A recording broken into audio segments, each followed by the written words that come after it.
وێڕای زیانە ژینگەییەکانی بۆردومانەکانی تورکیا لە هەرێمی کوردستانی عێراقدا زۆرن و لە ئاگرکەوتنەوەی ناو دەوەن و دارستانەکانەوە بیگرە تا دەگاتە زیانە گەورەکانی دەیدەن لە مێرو لە ئاژەڵەکان و لە بواری کشت و کاڵیش.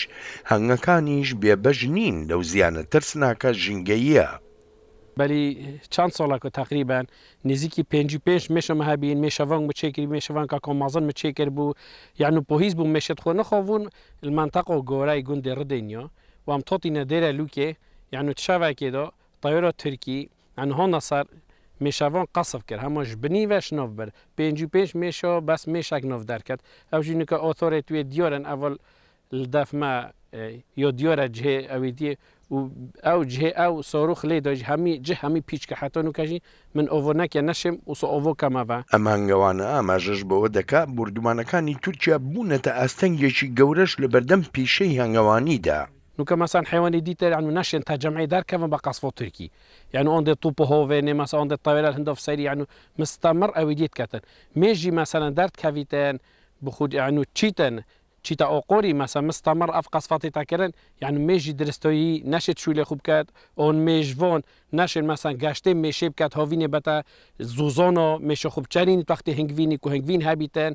سەرچاوەی هەنگوین هەر لەو پورانەدا نین کە دەستکردن بەڵکو لە درز و کەلێنی نێو شاخەکانیشدا هەنگەکان پورەی خۆڕسکی خۆیان دروست دەکەن بەرهەمێکی زۆری هەنگوینیان هەیە بەڵام بۆردومانەکان ڕێگرن لە سوودوەرگرتن لەو خۆراکە دەوڵەمەندە.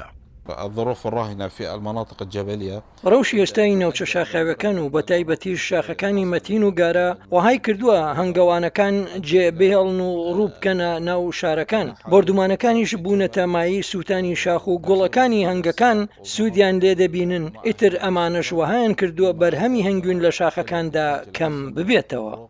الجبال بەوەی بۆردومانەکانەوە تەنانەت هەنگاوانەکانیش ناتوانن پورەی هەنگەکانیان بەرنە کوێستانەکان کە دەڵێن بۆ هەنگەکان زۆر پێویستە. ئەکەر مێژڤۆن بشێت مەسەن مشت خو بەتە زوزۆنۆ يعني حساب كايكو بينجا ايكو شاش عنو زاتر نو كما سا داخلي تجمع ده مش هنگوينا كي وصانوكت كنت بيجي خطب فروشي تو بيجي اصليه يعني افتشتا نينا كتو مشي نبايا زوزانا يعني هنگوينه باش نينا و ساخلم نينا مش رخيت باجي را ديش تا بيبسي ديش تا شربت ديش تا هجيره ديش تا تري